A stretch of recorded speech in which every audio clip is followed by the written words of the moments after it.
Whoa, whoa, whoa, let me make sure I have everything first. Sunglasses check, hat check, Pepsi check, vape check, notes check, thick skin check, and sources check. Man, let's go.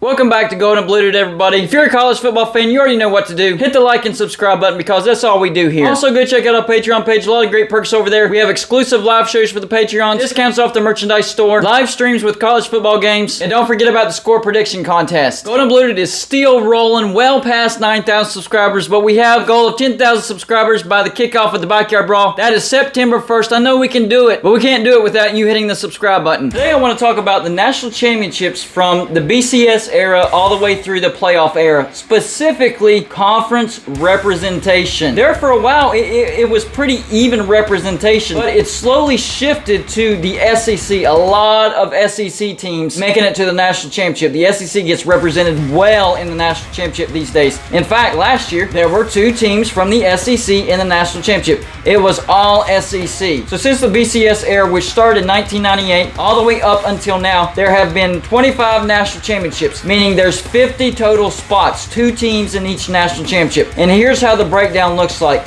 For the SEC, 22 teams have been to the national championship since 1998. Tennessee 1 time, LSU 5 times, Florida 3 times, Alabama 9 times, Auburn twice, and Georgia twice. For the ACC, a total of 8 times, Florida State 4 times, Clemson 4 times. For the Big Ten, 6 times, but only 1 team, Ohio State. Think about that. They've been there 6 times, but it's only been Ohio State. The Big Ten has got to get better at getting to the national championship besides Ohio State. They can't do it every year. Then there's the Pac-12. They have a total of 4. 2 for USC and 2 for Oregon. Then there's the Big East. Yes, we've all forgotten about the Big East because it dissolved in football. But there for a while, the Big East was a pretty good conference. A total of 3 appearances, 1 by Virginia Tech and 2 by Miami. And for independent, meaning Notre Dame, 1 time. And then there's the Big 12. A total of 6 appearances, 3 by Oklahoma, 2 by Texas, and 1 by Nebraska when they were in the Big 12. Now that conference realignment is happening and a lot of those teams are jumping ship and moving to different conferences, there's not going to be a lot of conference representation. It's going to get even more lopsided. So for now, the year 2022, the SEC has closed its doors as far as conference expansion.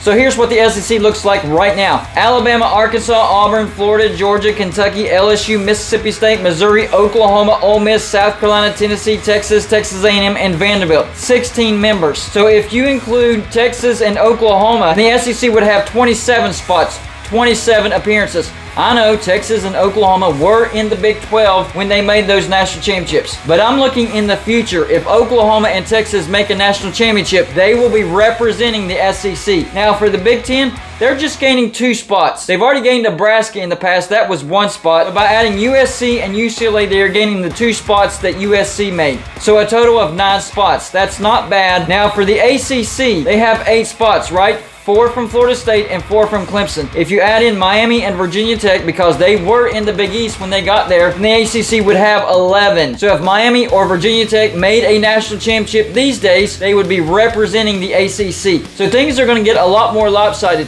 because there are no current members in the Big 12 that have made a national championship since the BCS era. Taking out Oklahoma and Texas, 0. Nobody. The Pac-12, it dwindles down to Oregon. And Oregon may join the Big 10 in the future, so that might dwindle down to 0. So the Pac-12, as is right now, only has 1 team that's been to the national championship in the past 25 years, and that was Oregon, and they did it twice. Of course, we already know that the Big East is dissolved, although I am hearing, now this is crazy, guys, this is crazy. I'm hearing that the Big East is thinking about doing football again. Now, that's not really a big deal because it's going to look like a trash conference. They're great in basketball, but right now, if the Big East were to start football again, it would not look good at all. Most of the former Big East members are either in the Big 12, the ACC, or the AAC. So I'm not sure how they would figure that out. But yeah, that's what I'm hearing. So this could get very, very lopsided as far as national championship representation. And the consensus is eventually the Big Ten and the SEC want to break off from the NCAA, create their own national championship and playoffs, have their own rules, have their own governing body, and have their own way of enforcing those rules. And this is why right here, you can see that the vast majority of the national championships have been represented by the SEC and the the Big Ten. Now, the ACC, they're not too shabby as well. They have 11 spots. 4 by Florida State, 4 by Clemson, and if you count Miami and Virginia Tech, that's 3 more, a total of 11. So is this a sign of which conference is going to survive as far as that third conference? Could it actually be the ACC?